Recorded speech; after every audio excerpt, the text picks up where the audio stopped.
Sunday, everybody. How are you doing? I've been thinking so much about you. What crazy times we live in, huh? My name is Patricia Tallman, and I have been in my life an actor, a stunt person, a small business owner, a mom, an activist, and now a wife, and a traveler, a full-time traveler. And I know a fair amount about fear. I mean, that fear has been such a big part of our lives. Don't you think? I see some people joining us live. That's awesome. You can comment and I will try to answer any questions that you might have. I had an experience where after a very long period of time, fear got the better of me. And I had to understand what was going on or I wasn't going to make it in life. You know, I really crashed and burned hard. And I think that some of you might relate to that. The people in our community, I'm a nerd, a big nerd, and I meet a lot of nerds at conventions, etc. And I love you all. Hey, oh, it's so good to see you. And I have found that fear has sort of an outsized presence in our lives. Hey, Freddie, Claire, Richard, Carl, Valerian, Tim, Rennie. Thank you. I love to see that people from all over. So this massive presence of fear has really impacted us. It used to be that fear was very, very necessary for our survival. When we were still crawling out of the seas onto the planet, the surface of the planet for the first time, millions and millions of years ago, the small amygdala, which by then was probably everything, biggest part of our brain, was all about keeping us in survival mode because everything was trying to kill us. Now the amygdala is still there in our brain. It is not needed in the same way. I have learned so much. I've learned so much about fear and about brain fun facts, and I've put together a free series just for you guys on fear called How to Tame Your Fear Dragon. And I'll post it here. I'm hoping that you will like and share this info on your own socials, but please sign up for free. Sign up for free. And you get these videos that I created for you. It's all about understanding fear and the fear dragon. What's a fear dragon? The fear dragon is what's keeping us safe. And we need to befriend our fear. We cannot pretend that fear doesn't exist. We can't make fear the bad guy, guys. Then you're just making a part of yourself the bad guy. You're not. None of this is your fault. We just need to understand this wonderful, massive tool that we have, a computer called the brain. We are not our brain. We are so much more than the brain. But the brain is a computer. And sometimes we forget that we are more than the brain. We think the brain is real. Let me tell you something. With the amygdala, with the different processes like the amygdala, it's doing something on automatic. It is not you. It is there to keep you safe. And thank God. I mean, thank God that we respond and jump out of the way before we even knew the truck was barreling around the corner. I mean, our bodies respond so fast and that's important. Every parent, hello, all you parents out there, know what that's about. We take care of our kids, bam, without even thinking about it. We get them out of the way of danger. We grab them before they fall into the pool, whatever it is. That's fantastic. Now, thank you, Susan. Now, understand that the amygdala thinks anything new and different is suspect. Sus, as the kids say. Sus. What that means is it is anything that's new in your life, no matter if it's good or bad. It doesn't judge that. It just says new. Uh-oh. Be afraid. Going to Comic-Con, you're going to, all those people you don't know. Uh-oh. Uh-oh. You've been asked to step into a new position at work. And even if it's a thrilling thought, oh, this is exciting. I want to go to Comic-Con so bad. Oh, good. There can be also an anxiety that rises because we don't realize it's going on. The amygdala doesn't understand the difference between happy, exciting thrills and real full-on fear. So what it does is it starts to bathe the brain in stress hormones. What do stress hormones do? The brain is actually sitting in fluid in the brain case. and the amygdala will start bathing it in stress hormones. So what does that do? It starts to shut down the major processes of the brain that keep us in creative mode, that keep us being able to think clearly and problem solve and enjoy yourself, and pushes all the resources into your limbs for fight, flight, freeze, and fawn. So you'll automatically be going into the four F's, even if you're in a happy situation. You'll feel like you say the wrong thing. You feel like you can't keep up with the conversation. You'll feel like you're exhausted because the brain has got the stress hormones going constantly, doesn't shut it off while you're at something awesome like Comic-Con. And now you've got a chronic issue. You're exhausted. You're prone to getting sick. Not good during a pandemic. So I teach you, oh, thank you so much, David. I teach you very simple tools you can do instantly that will help mitigate all of this. Calm down the amygdala. A little fun fact, the amygdala, and we're the only animals that can do this. As soon as you get excited, even if it's a good excitement, bad excitement, doesn't matter, the heart starts to pound a little bit, right? You get a little, and you breathe shallow. As soon as the amygdala picks up on this, the body's doing this thing. Uh-oh, we must not be safe. So therefore, I'm going to put you into fight, flight, freeze, or fawn. Oh, great. Now I'm stressed out, anxious, and I don't know why. I'm just trying to have some fun here, right? So what we can do is we slow down our breath, and I'm going to teach you something really fast. You slow down your breath, and the amygdala goes, oh, we're breathing slowly. We must be safe. It's really that simple. But if we don't know that that's the deal, and I teach you a bunch of these fun facts in the videos, if we don't know that's the deal, we're just reacting all over the place instead of having a wonderful time, responding in a manner we'd like to, calmly, happily, openly, open-hearted. You're big, generous people. That's why I love my nerd community. I've never met any more generous, loving people in my life. You guys are the real deal. Real deal. I'm not at Comic-Con. And so I know some of you might be, and I wish you all the best. Have fun, have fun, have fun. I know, Claire. I know, sweetie. And it's fair. You know, we all have brains that are different. I'm teaching you something that's really, really basic, and I hope that it's helpful for you. So now what do we want? How do we slow down our breath?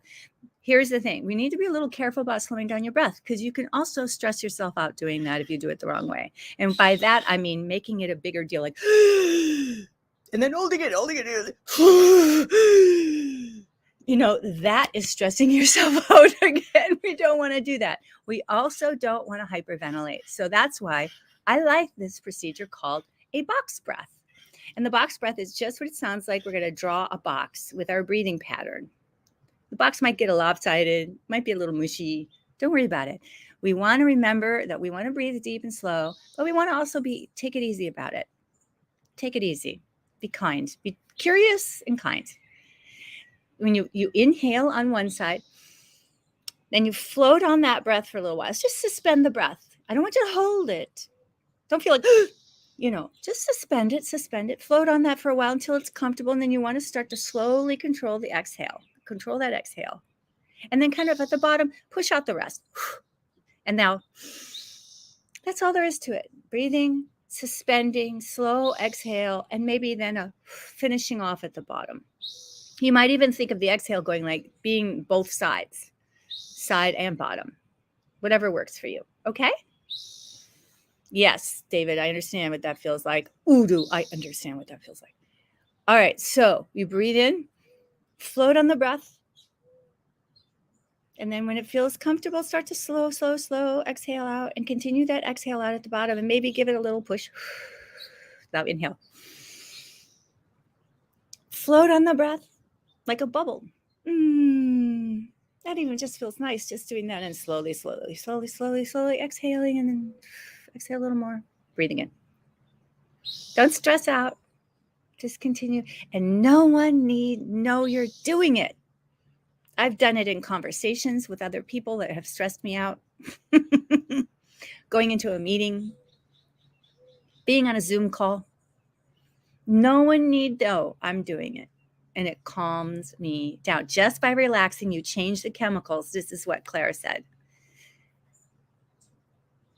Oh, thank you so much, you sweet person. I love you so much. Yes, so you can change the stress chemicals going on in your brain. Whoa! Why didn't they teach us this in school? I teach you this and so much more in these videos. I think that what I have is a fun way of understanding fear, at least for me, because I'm a nerd. So I put it into terms that I think that are fun for us to understand. If you've seen Game of Thrones, I use a couple of things in Game of Thrones, like that's where my fear dragons come from, but also the faceless men, the assassins of joy and happiness. You know how they can put on a face and be anyone at any time. Fear does that. Again, fear's kind of trying to be your knight in shining armor, just trying to keep you safe, right? Wants you to stay safe. Yes, yoga is awesome. If you do yoga, then you're already onto it. I'm not a yoga person, although I do think it's fantastic and I try to do it every once in a while. I'm going to try to bring that more into my life. Yoga breathing is fantastic. Okay. So what fear likes to do is to disguise itself so that you don't shut it down. You don't know that you're in fear. The reason this is happening is because the amygdala is no longer, we don't have saber-toothed tigers hiding behind bushes every time you walk out the door anymore. So it needs to create new things to be upset about. It really does. Another fun fact is the brain loves facts and it loves making connections. The tricky part for us to understand, the moon-faced assassin of joy, there you go, Doug. The tricky part about this is often there's no facts to support the connection, but the brain loves to tell stories. We're storytellers. I actually love that. We're storytellers. We love to put meaning to things, to our lives. That's a beautiful thing. We need to be, however, super cognizant that the brain is going to take this fact over here and this fact over here. And if we don't have anything to bridge it, if there is no other facts to bridge these two things, the brain will make it up. It just does. That's what it loves to do. That's the computer. And we need to understand that my brain is trying to make correlation between this event and this fact, and there is none. But my brain is going to convince me that there is. The reason I'm mentioning this now, it's just a wonderful thing I love to talk about, but we don't have the time right now. There's so much I'd rather. That's why I created this series about the fear dragon, because this is the basis of everything. If you get this and if you understand this, your life will change. I promise you. Your life will change. When you understand why fear is doing what it's doing, and you decide to make friends with fear and right size your dragon, you will change your life. What do I mean by that? We are starting to talk about the faces of fear. Fear likes to trick you to stay safe in your cave. It doesn't want you to get out of the cave. It wants you to stay on that couch, watching TV, stuffing your face. Even though you'd like to go out, you'd like to do something different. You'd like to maybe get more fit. For example, you might want to eat more healthily, but if making a change, that's new. And the amygdala is going to convince you that that's not a good idea. It's new. So it's going to throw out things to you that make it seem really reasonable. This is a face of fear. I don't know. That's really hard. Organic food, expensive. Right? That's a face of fear. A very practical face of fear. It tries to pretend it's practical. I don't know. Fitness, breathing too much. Other people, COVID, not safe. Not a good idea. Right? I'm making that up. But I want you to start to play with this idea. I talk about it more in the videos, and I'm much more clear in the videos. I'm kind of riffing on this right now. These faces of fear seem very practical. Staying really busy. Did you know that that's a face of fear? Yeah. Judging people, judging yourself. Faces of fear. So these faces will keep showing up. Now, I know a lot of you push through those faces. Do it anyway. You do it anyway. You're amazing. Look at what you've done. You already have. You've done so much in your life already. You've pushed through those fears. Good for you. Now what happens? Well, the faces of fear need support. And that's where the fear dragon comes in. So the fear dragon can change size. And we want to keep it small. Again, it just wants to protect you. It just wants to keep you safe. So for a while, it'll stay small. It might just sit on your shoulder and just say, you know, you're going to be better off if you don't go out. And your fear dragon is your physical reaction to that. You start to feel, I'm sad, I'm depressed, I'm too tired, you know, I'm too tired. I don't want to do it. That's actually fear. No shit. So when you start to look at that, boredom is another one. There's no such thing. There's impossible to be bored in this day and age, unless you're locked in a cell. And even then. But our brains will make us think we're bored in order to keep you doing things, same old thing. It doesn't want you to change anything. You start to push through this because you're courageous people and you are creative and you want to do things. You start to push through that fear and your body starts to react. That's your dragon. And it can get freaking huge. Huge. Just like Drogon, season 5 Drogon. Oh, yes. Huge. And if it's screaming in your face, you can't do anything. Now that can be what I call clean fear. There's clean fear and dirty fear. I teach you that in the first video. Now that could be a clean fear. Drogon will roll up huge when, like I said, you jump out of the way before you really even cognizantly realize there's a truck barreling down the street, or you see your kid by the pool about to fall in, your baby. The Drogon goes, and you just boom, react. Good thing. So we don't want to make fear the bad guy. Fear's not the bad guy. Okay?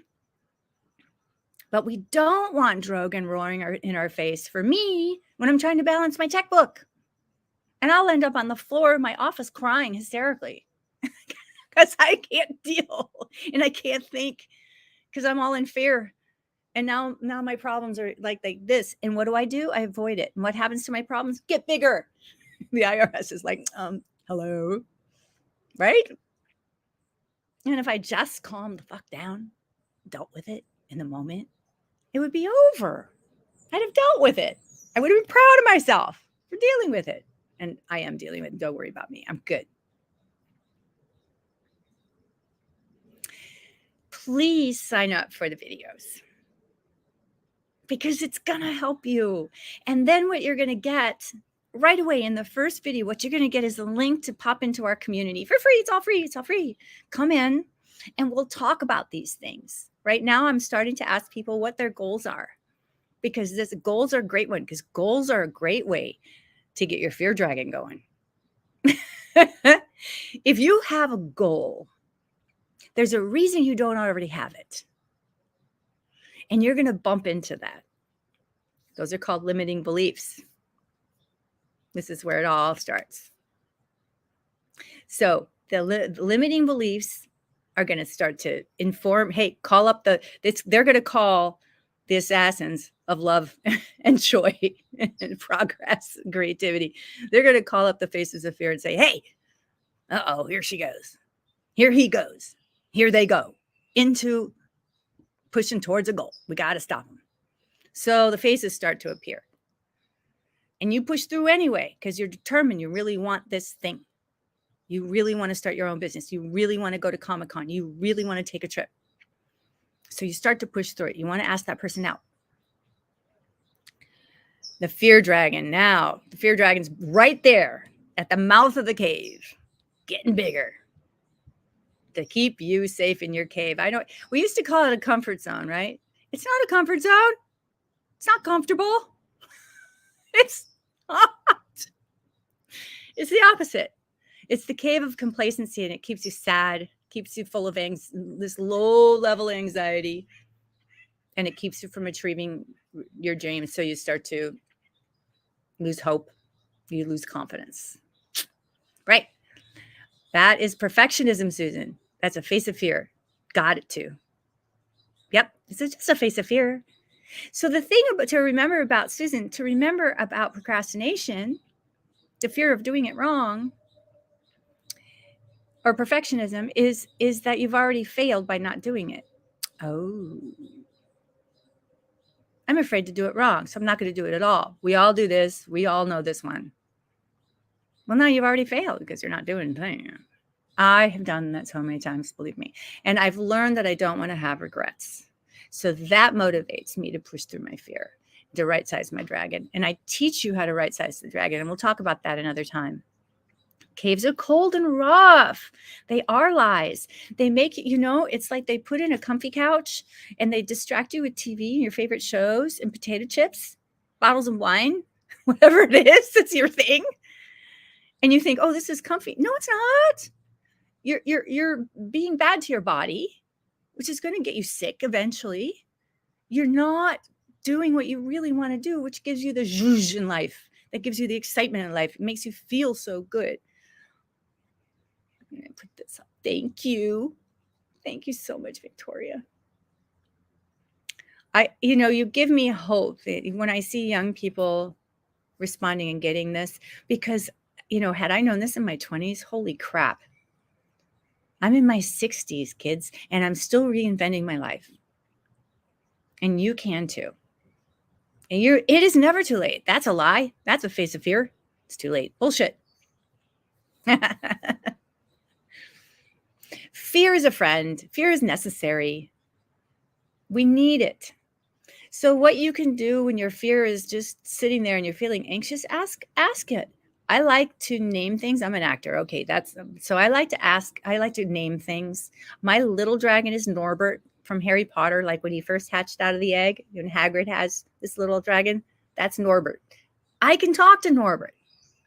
I can say, what's going on with us? Why am I feeling this? Why am I so sad and freaked out? Oh, I'm anxious because I've got this big business meeting coming up. And even though I've been looking forward to it for 6 months, I'm terrified. And I can tell when I'm on it, when I know that when I'm saying the truth, because I get a little teary, get a little prickly in my nose and the tears are right there, then I know that I'm on to the truth of it. So you might have a different reaction, but you need to learn how to be honest with yourself so that you can start to work with this fear. Oh, and I wonder, and then my compassion opens up. I wonder how many other people there are going to feel the same way, be terrified, feel sad and scared, feel alone. So what I can do is reach out. I can say, hi. I can say, sit next to me. We can figure this. Once you talk to Norbert when they're little, whatever you name. What I have a client that named their little dragon, I think Babs or Barb, and the big dragon is Barbara, full on Barbara. So you name your dragon, and my big dragon's Drogon, and then you start to create a relationship with it. Say, thank you. Oh, Norbert, thank you for trying to protect me. I appreciate that. I got this. And then I teach you how to move through this process. I have a whole process. Yes, I understand, Hannah. And then what we do, remember I don't know if you saw earlier, I was talking about stories. So you start to tell yourself story. Okay, so I'm going to just pin this for a sec. You started a role of leadership and responsibility. Boy, I get this. I'm stepping into my own version of that. And you'd feel afraid to fail. Sure, it's humiliating. You're letting people down. Then you've let yourself down, and you might not trust yourself to ever do anything again. There's a lot of stories. It's just fucking stories that we start to tell ourselves about what this failure will mean. That's what fear wants, Hannah, all of you. Fear wants you to stay in the cave and not try. Fear wants you to be so focused on failing, right, that you stay in the cave. So Hannah, what I teach is we're going to calm yourself down. I have a whole system in there, starting with the box breath that I talked about earlier. And then And in there also, there's a couple other steps, which I'll do later, another time. A couple other steps, and then you say, and then you right size the dragon by saying, "Is this true? Am I really going to fail? How am I going to know that? Is that true? I'm going to fail? No, because you don't know that. You wouldn't have even tried if this wasn't important to you. What you will do is learn. You're going to learn a bunch of stuff. You're going to learn things about yourself. You're going to learn where you need to beef up your skills. That's okay. What can you do when you start to brainstorm? I can be vulnerable. I can be real. I can take this on, and I can ask questions, and I can be calm, right? I can ask for help. I can ask for some support. I have a coach I work with. I have an EFT practitioner I work with. I'll explain about that later. I mean, I've found ways to support myself as I push through fears because I know I need help. We all do. I started this community. So when you sign up for the series, please sign up for the series. When you sign up for the series, you get a link to join the community. And guess who's in there? All these other people who are just like you, who want to do things and get past their fear. And so you have support. You can ask me questions. And we have each other. Right. Hannah, exactly right. You stayed in the cave for a while, but it wasn't serving you. Yes, exactly right. Staying in the cave doesn't serve us. We're not meant for that. You're meant to have these desires to push forward to what you desire for a purpose. And that's your purpose because it puts you on the path. If you start on this path of leadership and responsibility, it's where you're meant to be because this is who you're supposed to do. That's what you're supposed to do and discover what's there. And you're going to grow into the person that can have a role of responsibility and leadership. Does that make sense? I hope it makes sense. Okay, so let me read this. My fear now is your process is actually working, so I avoid finishing. Oh, Petra, that is so wise. That's a deep thought. Exactly right. How many of us have started classes, have started a fitness regime, and gotten towards the end, but never quite finished it? She's right on it. Petra's right on it because then you have to actually step up. And then there's the fear of failure as well in there. But they're all just faces of fear. So interesting, Petra. Start to explore that. I highly recommend journaling, just brain dumping. Just write it out, write it out, write it out. It's a well-known, studied fact that if we write things down, we learn so much more. More is revealed. And you can get to the truth of things so much faster. Thank you, Petra, for your comment.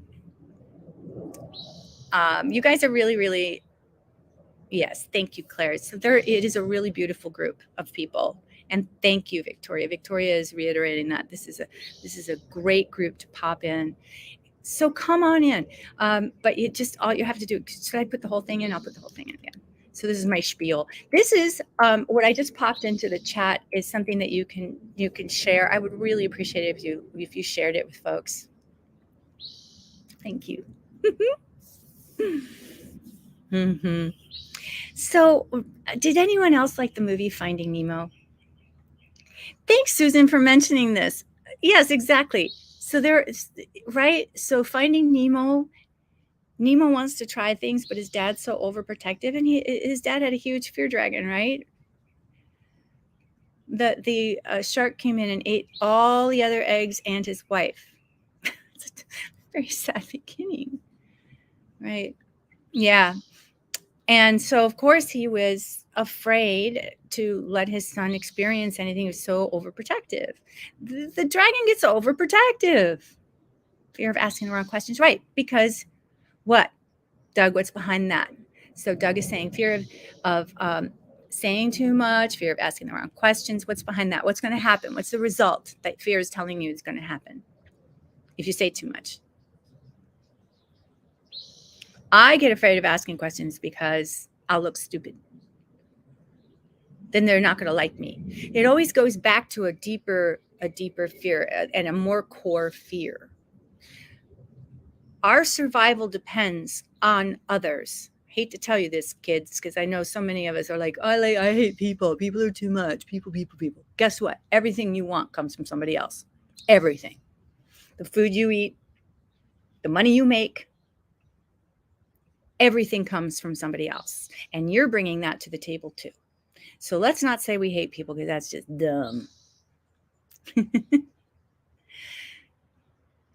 That's just not serving you. But so, Doug, a deep fear of asking the wrong questions could be then people are not going to like me.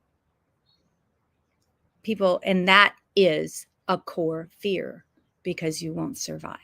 That's something that starts from when we're babies, really. We know when we're teeny pre-verbal that we needed to get along with that we needed those adults, or we would perish.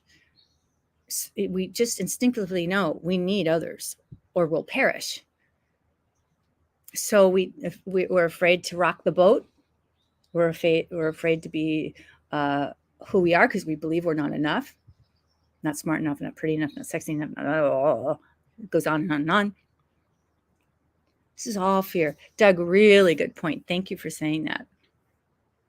Yeah, I bet, Susan, that's a especially vulnerable time when you're small and in school, and as you raise your hand and you get it wrong, because everybody makes fun of you for getting it wrong. Or did I just go to a brutal school? You know, unless you're one of the kids that was often right, and then you get excited like Hermione Granger, I'm going to answer because I'm almost always right. Yeah, people laugh at kids.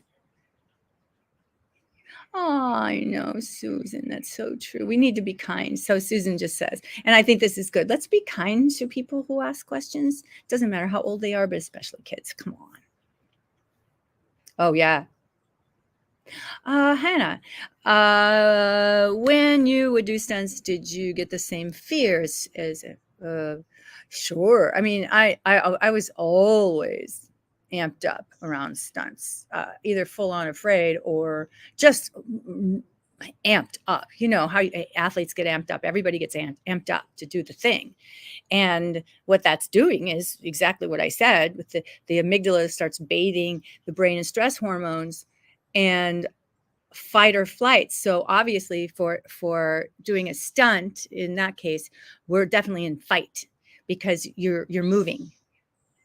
You're moving. It might not necessarily we're actually doing a fight scene. That's not it. But you are that energy. And I stop thinking and just do. So I had a whole process that I did, visualization. And honestly, I try to put that into my programs. When I run a class, I put these kinds of things into the class, like how to use visualization to push through when you're in deep fear, because you can't think anymore. But if you've programmed yourself with visualization, you can get there. We talk about that. Hello. Hi, Lindsay. Yeah. Yep.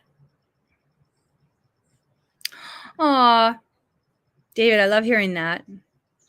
So again, a face of fear is that you're going to be judged as a failure. Face of fear. I'm a failure. They're going to judge me. And the truth was, they wanted to help you. They're probably really proud of you for even trying. Yeah.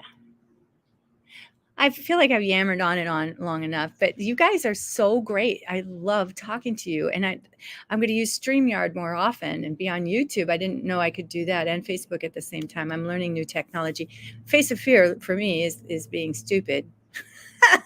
Technology is challenging for me, but I'm getting there slow but sure. And you guys are so patient with me. I appreciate it. Please sign up. Come into the community then and say hi. And then if you have questions, meanwhile, I'm just going to guide things like let's start putting out our goals. I'm about to start, as of tonight, a 4-day mastermind. Oh, yes. Thank you, Claire.